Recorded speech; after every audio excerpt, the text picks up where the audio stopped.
ताज़ीरात पाकिस्तान की दफ़ा 124 के मुताबिक अवाम में हुकूमत वक्त के ख़िलाफ़ नफ़रत फैलाना या हुकूमत की शान में किसी भी तरह की कोई गुस्ताखी करना ये काबिल सज़ा जुर्म है।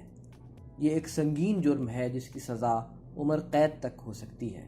अगरचे इस जुर्म का नाम सिडिशन यानी बगावत रखा गया है, मगर इसमें बगावत के अलावा कंटेम्प्ट और डिसअफेक्शन जैसे अफ़ाल भी शामिल हैं, जिसकी वजह से इस जुर्म का स्कोप बहुत वसी है। असल में बगावत हुकूमत के ख़िलाफ़ हथियार उठाने को कहते हैं। हुकूमत के ख़िलाफ़ सिर्फ आवाज़ बुलंद करना बगावत के ज़ुमरे में नहीं आता। सेक्शन 124A में इस फ़र्क को मिटा दिया गया है।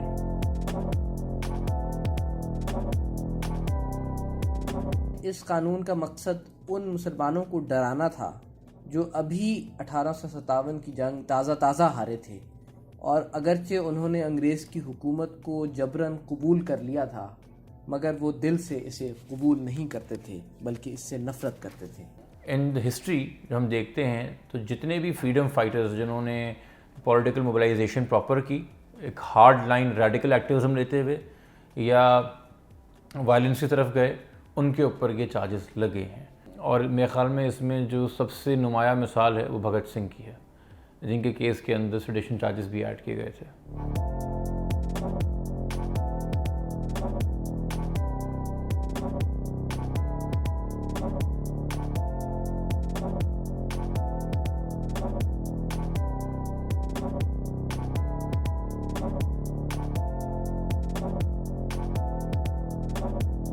अनफॉर्चुनेटली यहाँ पे एक vision of what it means to be Pakistani उसको इम्पोज किया गया है।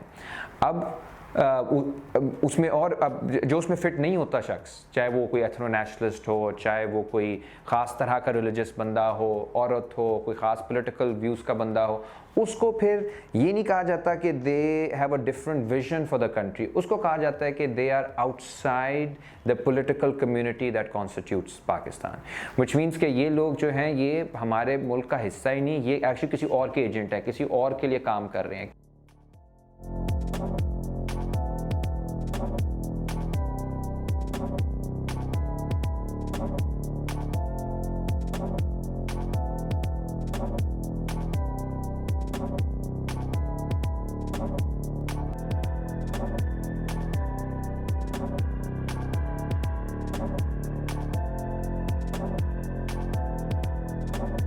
FIR तो बहुत ही सिली सी थी, उसको कोई सीरियस नहीं लिया जा सकता कि जी असास इदारों के ख़िलाफ़ गुफ्तगू की है।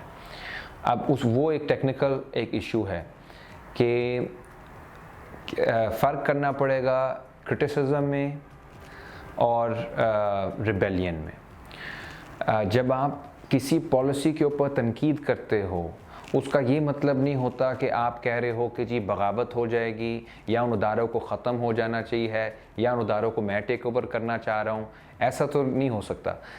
पॉलिसी के ऊपर क्रिटिसिज्म जो है वो सारी दुनिया में होती है।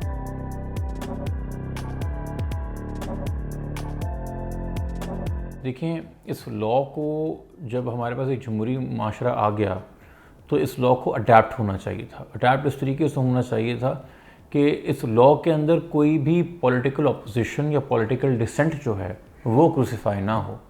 मगर हाँ, किसी भी माशरे में, जमहूरी माशरे में भी जहाँ पे फ्री फ्लोइंग ऑफ आइडियाज़ होती है, वहाँ वायलेंट मीन के ज़रिए चेंज जो है वो नहीं लाया जाता।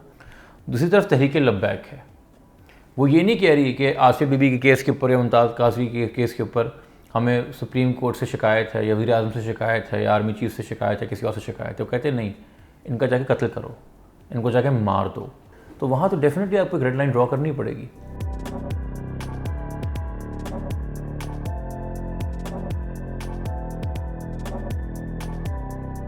बार बार होता रहा है कि गद्दार बनाने की एक फैक्ट्री बना दी है पाकिस्तान को, और ये कोई एक दो लोगों के साथ नहीं हुआ।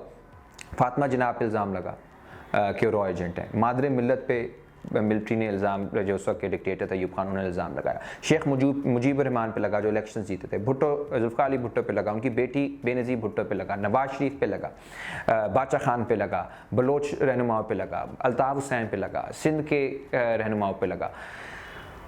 अगर इस हिसाब से आप देखा जाए तो पाकिस्तान की सबसे पॉपुलर पार्टी फिर लगता है कि शायद रॉ है, क्योंकि सबसे ज़्यादा तो फिर रॉ सपोर्टेड पॉलिटिकल लीडर्स हैं जो कि सामने आ रहे हैं। तो ये एक एब्सर्ड बात है, रॉ नहीं है, एक डिफरेंस ऑफ ओपिनियन है जिसको आप कभी रॉ कह के, कभी आप CIA कह के, कभी आप अल जुल्फ़कार, ज़िया के टाइम पे अल जुल्फ़कार का डाल देते थे हर किसी पर्चा, अब PTM का लफ्ज़ आ गया है, बीच में NGOs थी।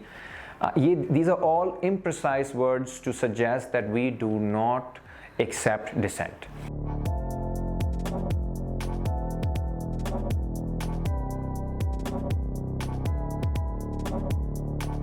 देखिए, हमारे यहाँ कुछ क्लॉजेज हैं 4-5 पाकिस्तान पीनल कोड के जो एक जनरल हेडिंग में आते हैं, ऑफेंसेस अगेंस्ट द स्टेट। उसमें सेडिशन भी है, waging war against the state भी है, conspiracy to wage war against the state भी है।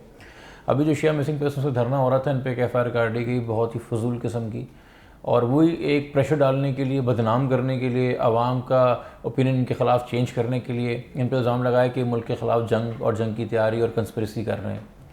एक ऐसे धरने में जहाँ हर तकरीर के बाद पाकिस्तान जिंदाबाद का नारा लग रहा था, पाकिस्तान के झंडे लोगों ने पकड़े थे, जहाँ ना कोई असला था ना कोई डंडा था, वहाँ पे ना किसी ने बगावत की कोई बात की, वहाँ पे इस तरह का इल्ज़ाम लगाना क्यों कि जहाँ आप स्टेट पॉलिसीज़ को सिर्फ क्वेश्चन कर रहे हैं पीसफुली बैठ के। और वो ये तो नहीं कह रहे थे कि इसको मार दो उसको मार दो, वो तो कह रहे थे कि वी आर द विक्टिम्स, हमारे उठाए गए हैं लोग गैर आइनी तरीके से, आप प्लीज़ मुल्क में आइन नाफिज करें, कानून नाफिज करें। तो वो तो रियासत को उसकी ड्यूटी याद दिला रहे थे, उनके ऊपर भी आपने चार्ज लगा दिया।